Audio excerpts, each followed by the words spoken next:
이상 내용을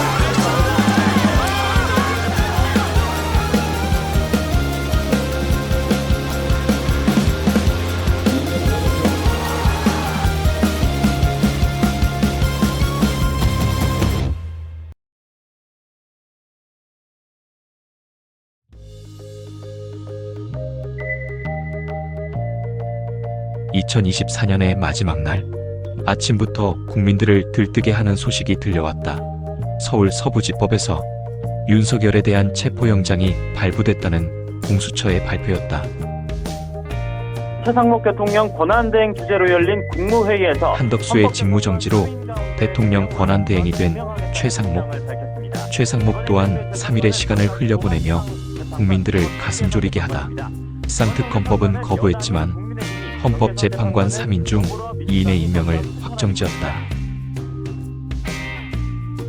헌법재판관 2명의 임명만으로도 탄핵심판의 결과에 대한 불안감이 잠재워지며 혼란스러운 시국 속에서 그나마 하나씩 풀려가는 매듭처럼 새해에는 나라가 다시 온전히 자리 잡아갈 것이라는 기대감을 갖기에 충분했다.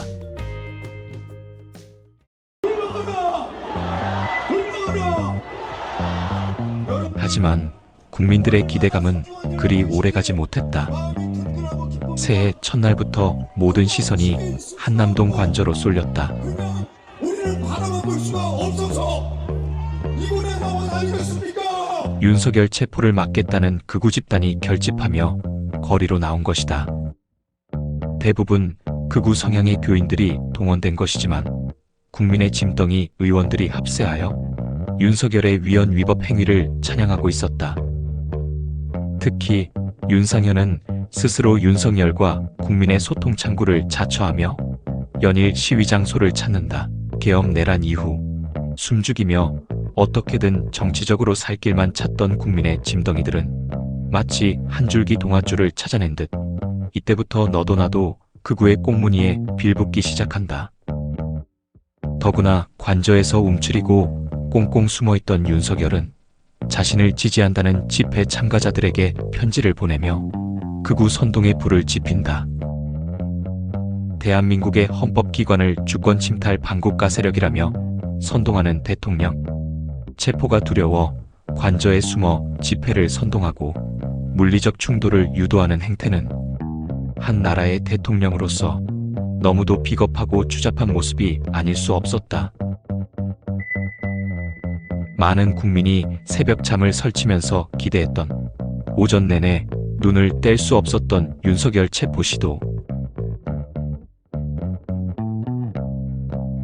체포를 중단하고 터덜터덜 내려오는 공수처 직원들의 모습 속에서 국민들은 무력감과 동시에 차가운 분노가 일어나고 있었다.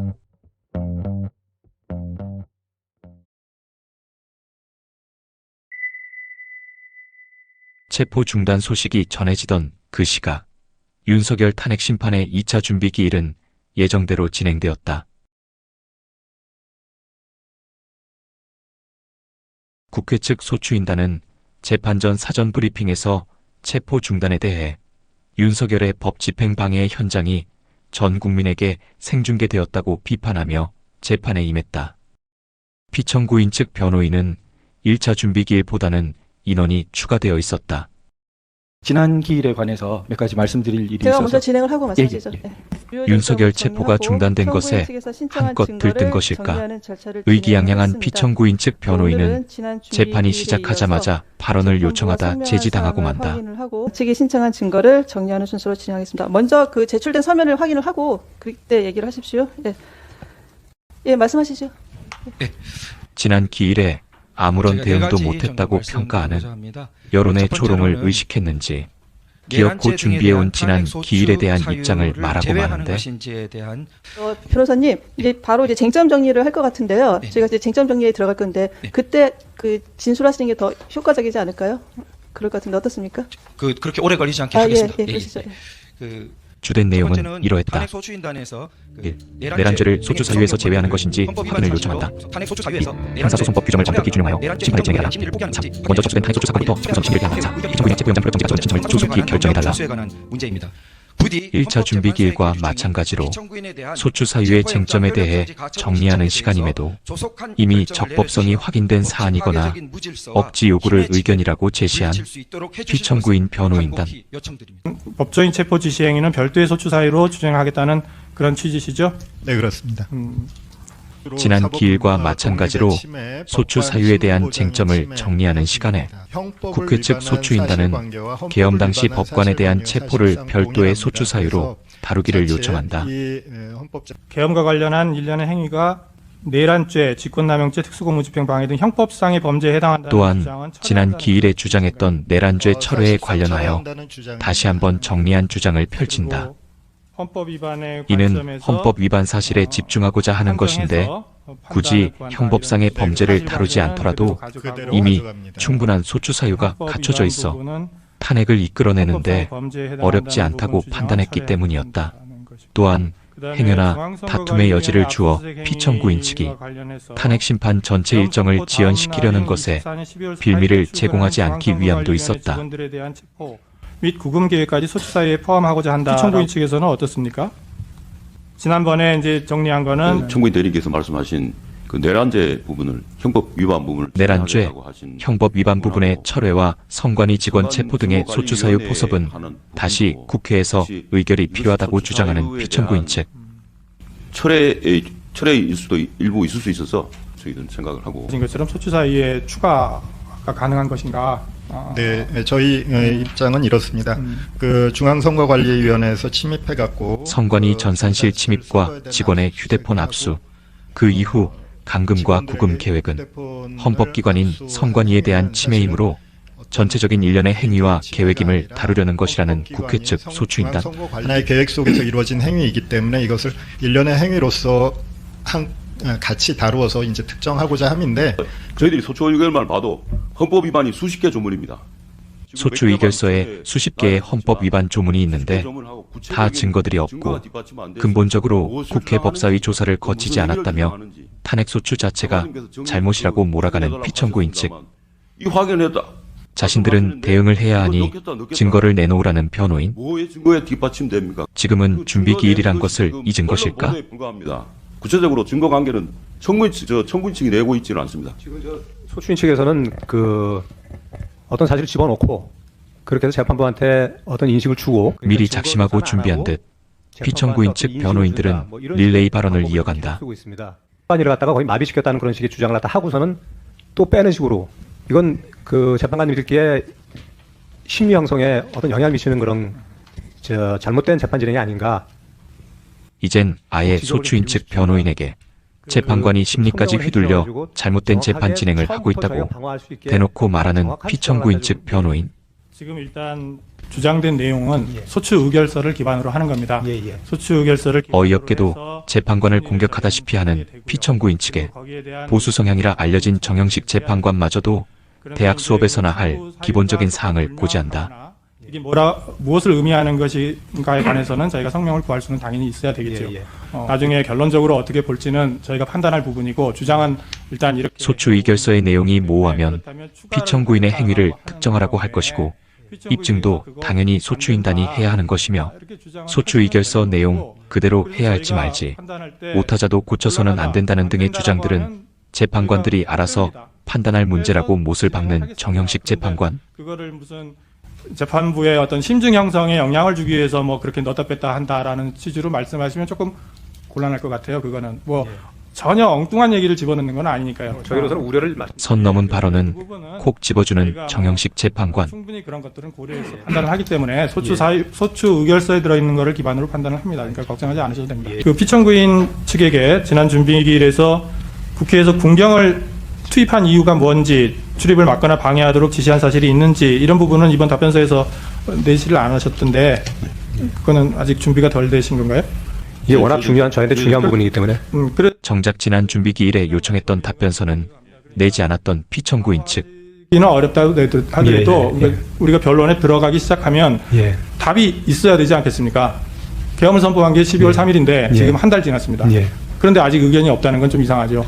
의견은 있어야 될 거 아닙니까? 당시 정치평론가들은 피청구인 측 변호인들이 초임 변호사들도 아니고 그저 준비가 부족하다는 핑계로 준비 기일을 연장시키려는 목적이 있음을 대부분 언급했다. 심리를 계속해 나갈 수가 있지 이쪽은 아무 얘기도 안 하고 있으면 지금 이게 저희는 입장이 좀 그런 부분이 있는 게 좀 양해를 좀 해주시기 바라는 게 나중에 죄송하지만 지금 언론이 워낙 지금 저희를 갖다가 적대적으로 대하고 있기 때문에 언제부터 언론 때문에 조심스러웠다는 것인가? 눈에 뻔히 보이는 속내에 한심하기 짝이 없었다. 시간이 많이 걸린다는 건 이해합니다만 그거를 적어도 언론에 들어가기 시작하면 예. 그게 좀 죄송한 말씀이지만 저희가 그 준비한 이유가 재판관 말 끊고 또 변명을 늘어놓는 피청구인 측. 그 다음에 방대하다 보니까 그걸 뽑아가지고 그냥 목차만 적어 알 수도 없는 것이고 부정선거가 있었다 이렇게 얘기하면 또 언론에서 선동한다 뭐 이런 얘기가 나올 수밖에 없는 것이고 폭주가 있었다고 한다면 그거에 대해서 폭주가 있었다는 아무 근거 없는 그 얘기 한마디 했다고 해가지고 또 아무 근거 없는 얘기인 것을 잘 알고 있는 변호인. 지금 뭐 이해 못하시는 분들도 있겠지만 이해 안 되는 소리를 하고 있다는 것도 잘 알고 있고 대통령제 국가에서 이렇게 대통령이 고립된 약자가 되면 그냥 저희는 그냥 난도질을 당하는 상황이기 때문에 대통령이 약자고 난도질 당하고 있다는 소리에 기가 찰 노릇이었다. 대체 관저에 틀어박혀 체포를 거부하고 많은 국민의 울분을 돋구는 자가 과연 약자인가? 특혜받는 왕인 것인가? 결국은 이 재판의 판단은 재판관들이 하는 겁니다. 예. 언론이 하는 게 아니라. 예. 그러니 계속되는 어이없는 주장에 정형식 재판관은 주의를 주는데 의견을 내주시지 않고 판단하라고 하고 자꾸 지금 누가 뭐라 하지 않았는데 스스로 먼저 소송 지연 목적이 아니라는 피청구인 측. 준비하느라고 시간이 많이 걸립니다. 그러면 아닙니다. 저희 소송 지원할 생각 진짜 없습니다. 그 저희는 저희가 준비되는 대로 다 낼 것이고요. 그러니까 예, 저희가 이 소송에 대해서 저희 나름대로 저희도 할 말도 많고 사실은 뭐 결과적으로 아무것도 발생한 것이 없는데 이런 뭐 국민들이 볼 땐 장난 같은 그런 계엄이 왜 일어났는지 아무리 피청구인의 변호인이라고 하지만 장난 같은 계엄이라는 말을 꺼낼 줄은 상상하지 못했던 말이었다. 그 자꾸 언론이 그 저희가 지연한다 뭐 그런 말씀을 하는데 의견서 하나를 제때 못 낼 정도로 시간이 없다는 피청구인 측 변호인들은 이후 탄핵 심판에서 그들의 주된 논리가 되는 아무도 피해가 없어 내란이 아니다라는 것을 이미 이때부터 기본 기조로 삼을 만큼 전략을 세워놓은 상태였다. 하는 의도가 없다고 하시지만 사실상 절차를 지연시키고 있으신 거고 절차를 지연시키려는 의도가 보이신다면 변론 절차를 재판 지연 의도가 보이므로 변론 기일을 바로 시작하자는 소추인 측과 이에 항의하는 피청구인 측. 저희가 지연시키면 얼마나 지연시킨다고 자꾸 지연하시는 모르겠는데요. 그 저희가 할 수 있는 거는 한 10분 정도 소요될 것 같은데 좀 양해를 부탁드리겠습니다. 첫 번째 대통령 탄핵 심판 구도에 대해서 좀 말씀드립니다. 발언 기회가 오면 한마디씩 하자고 짜고 온 듯이 돌아가며 이미 준비한 자료를 읽어내려가는 피청구인 측 변호인들. 게다가 이 변호인은 10분 정도 걸릴 것이라며 예고까지 하는데 구도가 기본적으로 국회와 대통령 개인 간의 문제가 아닙니다. 재판의 우려사항이라며 10가지를 언급하겠다는 피청구인 측 변호인. 내라고 하는 답변서는 안 내고 이런 것은 장황하게도 길게 준비를 한 것인가. 따라서 신속을 앞세워 졸속으로 결론을 내려고 해서는 절대 안 됩니다. 재판관을 거의 가르치다시피 하는 말투다. 절대 한쪽으로 치우쳐서 편향되게 심판 절차를 이끌고 결론을 내려고 해서는 안 됩니다. 두 번째, 이번 탄핵 소추는 국회가 하나가 되어 제적수 3분의 2가 넘는 표결로 통과된 것이 정당성이 없다는 것인가. 1차 표결은 불참한 주제에 2차 표결에서 지면 패배한 것인가. 국민의 짐덩이들의 추잡한 행태를 애써 논리의 근거로 들먹이는 개소리 억지 주장일 뿐이다. 셋째, 이 사건 탄핵 소추는 급속하게 이루어졌습니다. 뻘소리는 바램대로 급속하게 돌려주도록 한다. 바로 넷째, 증거 절차는 탄탄히 진행됩니다. 탄핵 소추는 충분히 검토된 증거자를 토대하는 것이 아니라 언론 보도를 토대하고 있습니다.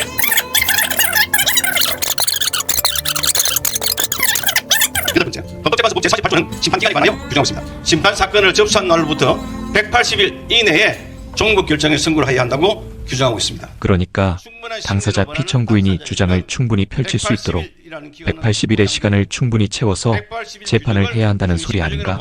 실제로 6개월 동안 탄핵 심판을 했다면 이 나라가 어디까지 더 망가지고 얼마나 수많은 내란 부역자들이 빠져나갔을까 생각하니 소름이 돋지 않을 수 없다.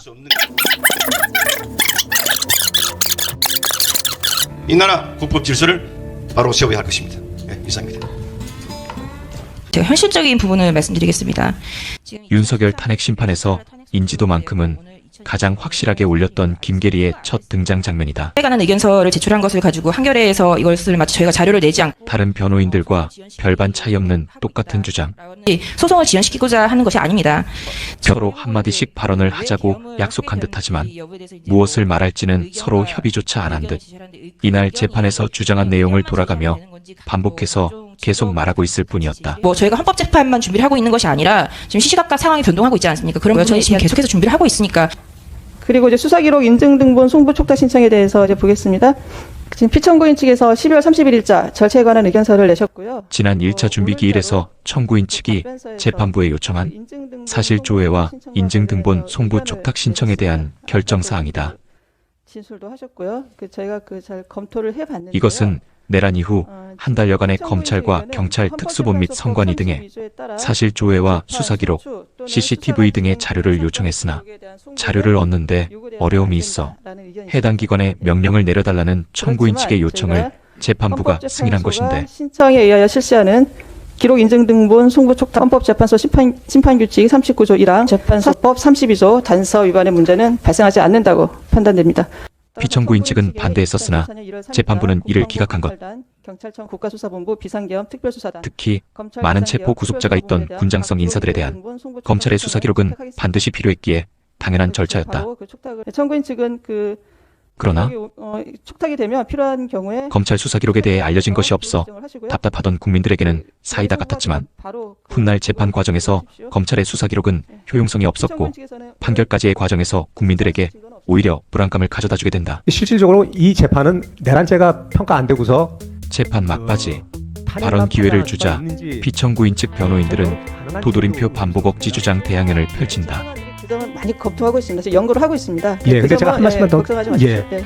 지금 소추인 측에서 하는 그 부분에 대해서 좀 한 말 또 하고 한 말 또 하고 저희가 예. 빨리 끝낸다고 말씀하시면 피청구인 측 입장은 이 사건 계엄 선포 행위는 적법한 계엄 선포다 이렇게 주장하시는 거죠? 그거는 뭐 당연한 얘기입니다. 잠깐만 그 부분에 대해서 말씀 좀 잠깐만 드립니다. 저게 지금 이게 비상계엄 때문에 빚어진 거 아니겠습니까? 근데 동료 변호인이 말리는데도 나서서 굳이 구태여 말했던 내용을 또 말하는 변호인. 통치행위인데 내란죄를 별개 내란죄를 빼버리면 청구인 측에서는 지금 피청구인 주장 취지를 아시겠죠? 장관님, 네. 두 가지만 말씀드리겠습니다. 누가 먼저 발언 하나 내기라도 한 것인가? 한마디라도 더해서 자신이 변론에 기여했다는 것을 뽐내고 싶었던 것일까? 그리고 형사소송법 이 탄핵 심판 절차는 선출된 대통령입니다. 유일한 대표자고 국회는 합의제 기관의 대표이지만 형사 절차에 있어서도 두 번째로 말씀드릴 거는 권한대행 한독수 권한대행에 대한 탄핵 수수 절차가 잘 이젠 하다하다 윤석열을 찬양하나 싶더니 전혀 재판과 상관없는 한덕수 국무총리 탄핵건도 장황하게 언급하며 시간만 질질 끌고 있었다. 이것은 무효인 상황입니다.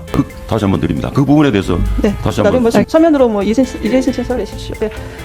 그러면 네, 재판장님 지금 말씀하신 관련해 가지고 한 말씀만 좀 올리겠습니다. 기회를 노리던 변호인까지 벌떡 일어나 결국 해내고 마는 피청구인 측.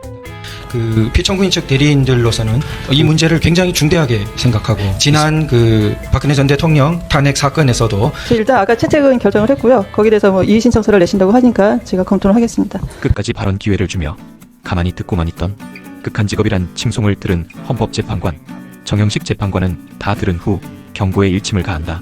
어떻게 보면 약간 중복되는 부분도 있고 한 말 좀 또 하지 마. 그러니까 오늘은 준비 절차이기 때문에 그런 부분을 허용을 했지만 준비 기일이라 봐준 거야 명심해. 부분을 변호인들께서 상의를 해서 너네끼리 말 좀 맞추고 순서 정해서 와. 중복되거나 중첩되는 식의 발언을 해서는 안 될 거라고 생각합니다. 재판장이 허가하기 전에는 일어나서 불쑥 손 들고 발언 기회 얻어서 좀 말해줄래? 요청을 하고 그래서 허가를 받고 그리고 답변을 해주시기 바랍니다. 이 점을 변론에서는 특별히 더 유념해 주시기 바랍니다. 알겠습니다. 준비 기일은 이번 기일로 마치도록 하겠습니다. 이제 본격적인 변론 절차를 진행하기 위하여 자신들은 부인하지만 재판 일정을 지연시키려는 것이 뻔히 보이는 피청구인 측 변호인단의 노력은 수포로 돌아갔다. 더 이상의 준비 기일은 없다며 단호하게 변론 기일 시작을 알리는 이미선 재판관. 1월 16일 목요일 2시로 관저에 숨어있는 윤멧돼지가 드디어 재판정에 앉는 모습을 떠올리며 국민들은 한껏 희망이 부풀어 올랐다.